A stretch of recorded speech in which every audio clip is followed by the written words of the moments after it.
I say it a lot still to this day. You wouldn't want to go to get advice from people who know a lot more than you about something and then ignore the advice. You may not need to follow all of it, but you better listen to it. In this episode of Fireside Chat, Aaron McKee shares how his experience at the Certified Auctioneer Institute in 2002 inspired innovations that transformed the auction business. In 2002, you went to CAI for the first time, right? Mm-hmm. That was in the spring of 2002. So CAI stands for Certified Auctioneer Institute, and it is a continuing education course offered by the National Auctioneers Association. It's a 3-year course, so you go 1 year and then the next 2 years. So over the course of 2 years, you go 3 times to Indiana. And I remember that being, it was kind of a coup that you, as a relatively young business owner who'd only been in the business for like 2 years, which was the exact minimum, ended up getting to go. It's a fairly exclusive program, but I remember, that was the first time you'd missed an auction, if I recall, and we had our scheduled regular auction, and so Jed and I and everybody else, Susie, and we made it happen and kept it running. And I remember a phone call from you, or one of many, during that week that you were gone, because it's a week off that you have to travel out there, and I remember you saying, "Hey, look up this auction, this software, because when I get back, we're taking internet bids and we're charging a buyer's premium and not looking back." Would you talk some about? Yeah. Obviously, that was an important branch for our company. Yeah, it is, and we talk about this in incremental growth. Part of me doesn't want to talk about it because it sounds so trivial compared to what we do. But at the time, that was a $7,000 gross auction value auction. And it was a pretty big auction for us on a Thursday night.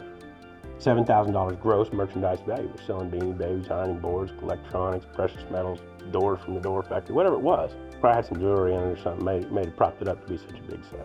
Yeah, I was sitting with these auctioneers just talking about, I remember particularly Jesse Meeks, Jesse wouldn't mind me saying he had to go get his GED to get to CAI because you had to show you had a high school degree. And he's my dad's age, right? And he's sitting there talking, and he goes, "Boy, you're a lost duck. You're going to lose all your money selling that personal property like that." I sold 47 houses last weekend, and I just sold every house as personal property on a screen. I just took every room and put it on the TV and just sold it because we're trying to get the personal property out of the road of these houses. What are you thinking?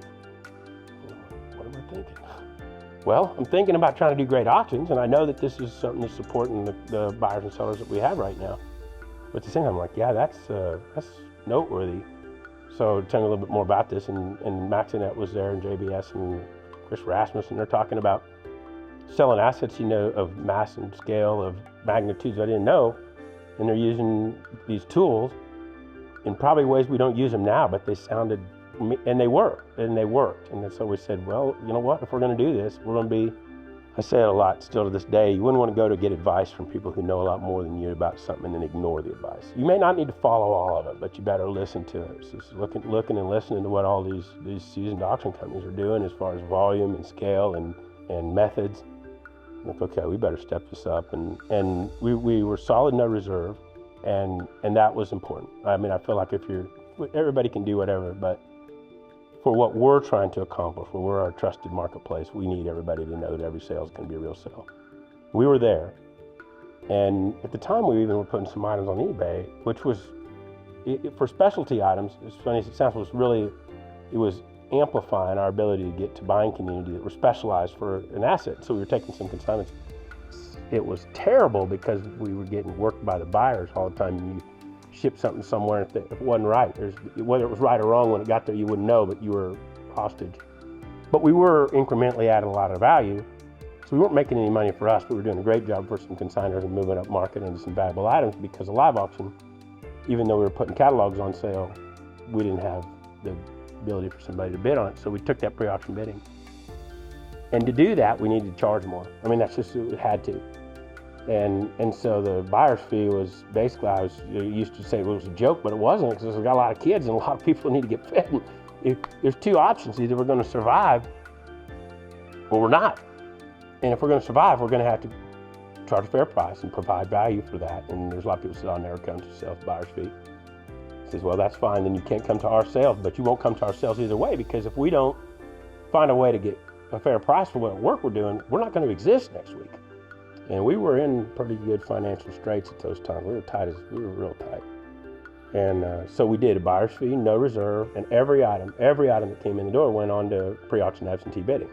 And if it wasn't good enough to go on pre-auction absentee bidding, don't let it in the door. If it's not worth taking a picture of, why are we taking it?